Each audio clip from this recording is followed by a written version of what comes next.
ഇറാനിലെ തന്ത്രപ്രധാനമായ എണ്ണ പ്രകൃതിവാതക കേന്ദ്രങ്ങൾക്ക് നേരെ ബുധനാഴ്ച അമേരിക്കയും ഇസ്രയേലും സംയുക്തമായി ആക്രമണം നടത്തിയതായി ഇറാന്റെ സെമി ഒഫീഷ്യൽ വാർത്താ ഏജൻസിയായ തസ്നിം റിപ്പോർട്ട് ചെയ്തിരിക്കുകയാണ്. ഇറാനിലെ പ്രധാന പ്രകൃതിവാതക പാടമായ സൗത്ത് പാഴ്സ്, എണ്ണ പെട്രോകെമിക്കൽ കേന്ദ്രമായ അസലൂയ എന്നിവിടങ്ങളിലാണ് ആക്രമണം ഉണ്ടായത്. എന്നാൽ ആക്രമണത്തിൽ എത്രത്തോളം നാശനഷ്ടങ്ങൾ സംഭവിച്ചിട്ടുണ്ടെന്ന കാര്യത്തിൽ ഇതുവരെ ഔദ്യോഗിക സ്ഥിരീകരണം വന്നിട്ടില്ല. അസലൂയയിലെ വിവിധ റിഫൈനറികളിൽ നിന്ന് അതിശക്തമായ സ്ഫോടന ശബ്ദങ്ങൾ കേട്ടതായി ഇറാന്റെ ഫാർസ് വാർത്താ ഏജൻസി റിപ്പോർട്ട് ചെയ്തു. റിഫൈനറി സമുച്ചയത്തിലെ വിവിധ ഘട്ടങ്ങളിലുള്ള സ്റ്റോറേജ് ടാങ്കുകൾക്കും ഗ്യാസ് സൗകര്യങ്ങൾക്കും നേരെയാണ് ആക്രമണം ഉണ്ടായതെന്നാണ് പ്രാഥമിക വിവരം. നിലവിൽ സ്ഫോടനം നടന്ന ഇടങ്ങളിൽ നിന്ന് ജീവനക്കാരെ സുരക്ഷിതമായ ഇടങ്ങളിലേക്ക് മാറ്റിയതായും പടരുന്ന തീ അണയ്ക്കാനായി രക്ഷാപ്രവർത്തകർ തീവ്ര ശ്രമം തുടരുന്നതായും അധികൃതർ വ്യക്തമാക്കി. നിലവിലുള്ള യുദ്ധ സാഹചര്യത്തിൽ ഇറാന്റെ എണ്ണവാതക ഉൽപാദന കേന്ദ്രങ്ങൾക്ക് നേരെ ഇതാദ്യമായാണ് ഇത്തരമൊരു ആക്രമണം നടക്കുന്നത്. ഇത് മേഖലയിൽ വലിയ രീതിയിലുള്ള പ്രത്യാഘാതങ്ങൾ ഉണ്ടാക്കുമെന്നും നിരീക്ഷകർ പറയുന്നുണ്ട്. ലോകത്തെ തന്റെ പ്രധാന ഊർജ കേന്ദ്രങ്ങളിൽ ഒന്നായ അസലൂയ ലക്ഷ്യമിട്ടുള്ള ഈ നീക്കം ഇറാന്റെ സമ്പദ് വ്യവസ്ഥയെ സാരമായി ബാധിക്കാനാണ് സാധ്യത. ആക്രമണത്തിന് പിന്നാലെ അന്താരാഷ്ട്ര വിപണിയിൽ എണ്ണവില വർദ്ധിക്കുമെന്ന ആശങ്കയും ഉയർന്നിട്ടുണ്ട്. Saudi Arabia, United Arab Emirates, Qatar എന്നിവിടങ്ങളിലെ എണ്ണയുൽപാദന വിതരണ സംവിധാനങ്ങളിൽ നിന്ന് ഒഴിഞ്ഞു പോകാൻ ഇറാൻ ഇന്നലെ മുന്നറിയിപ്പ് നൽകിയിരുന്നു. വരും മണിക്കൂറുകളിൽ ഇവിടങ്ങളിൽ ആക്രമണം ഉണ്ടാകുമെന്നാണ് ഇറാനിയൻ സ്റ്റേറ്റ് മീഡിയ റിപ്പോർട്ട് നൽകിയത്.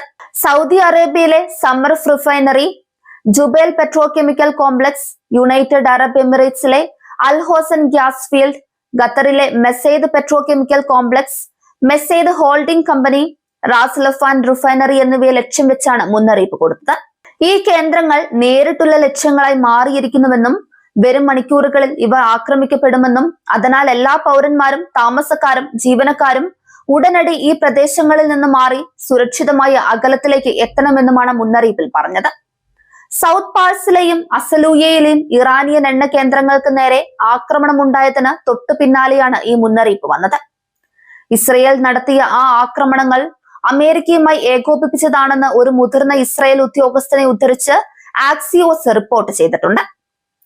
US സൈന്യം നഗരപ്രദേശങ്ങളിലേക്ക് മാറിയത് കൊണ്ടാണ് ഗൾഫ് രാജ്യങ്ങളിലെ വാണിജ്യ മേഖലകളിലേക്കും ആക്രമണം നടത്തേണ്ടി വരുന്നതെന്ന് വിദേശകാര്യമന്ത്രി അബ്ബാസ് അരാഗ്ചി പറഞ്ഞു.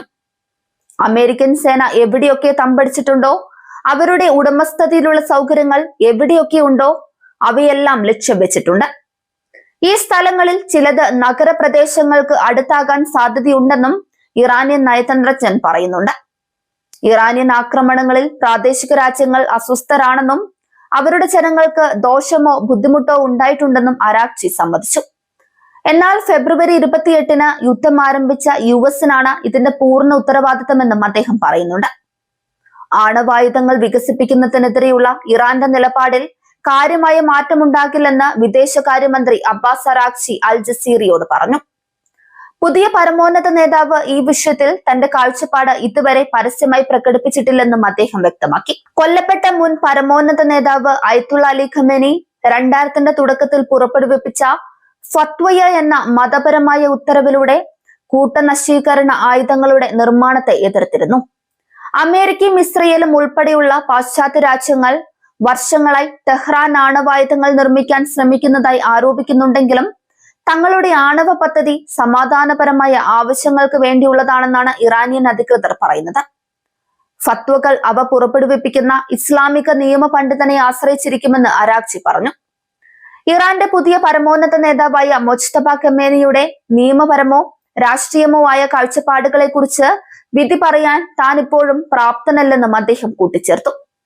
യുദ്ധം അവസാനിച്ചതിന് ശേഷം ഇറാനിയൻ താൽപര്യങ്ങൾക്കും പ്രാദേശിക താൽപര്യങ്ങൾക്കും അനുസൃതമായ ചില നിബന്ധനകളോടെ ഹോർമുസ് കടലിടുക്കിലൂടെയുള്ള സുരക്ഷിതമായ യാത്ര ഉറപ്പാക്കാൻ ഗൾഫ് രാജ്യങ്ങൾ പുതിയൊരു പ്രോട്ടോകോൾ തയ്യാറാക്കണമെന്നും മന്ത്രി പറഞ്ഞു.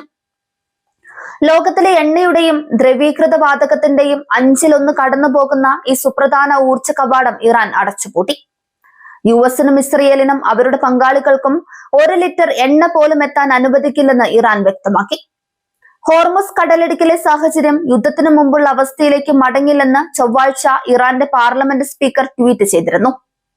കടലിടുക്കിലൂടെ സഞ്ചരിക്കുന്ന കപ്പലുകൾക്ക് അകമ്പടി സേവിക്കാൻ ഒരു നാവിക സഖ്യം രൂപീകരിക്കാൻ US ശ്രമിച്ചെങ്കിലും ഇറാനെതിരായ സൈനിക നടപടികളിൽ ഇടപെടാൻ താല്പര്യമില്ലെന്നാണ് മിക്ക നാറ്റോ സഖ്യകക്ഷികളും പറയുന്നത്.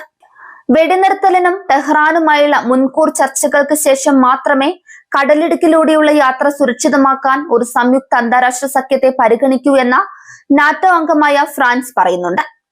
മേഖലയിലുടനീളം സംഘർഷം ശാശ്വതമായി അവസാനിക്കുകയും ഇറാനുണ്ടായ നാശനഷ്ടങ്ങൾക്ക് നഷ്ടപരിഹാരം ലഭിക്കുകയും ചെയ്താൽ മാത്രമേ യുദ്ധം അവസാനിപ്പിക്കുന്നതിനെ കുറിച്ച് ചിന്തിക്കാൻ കഴിയൂ എന്നാണ് ആരാഗ്ചി പറയുന്നത്.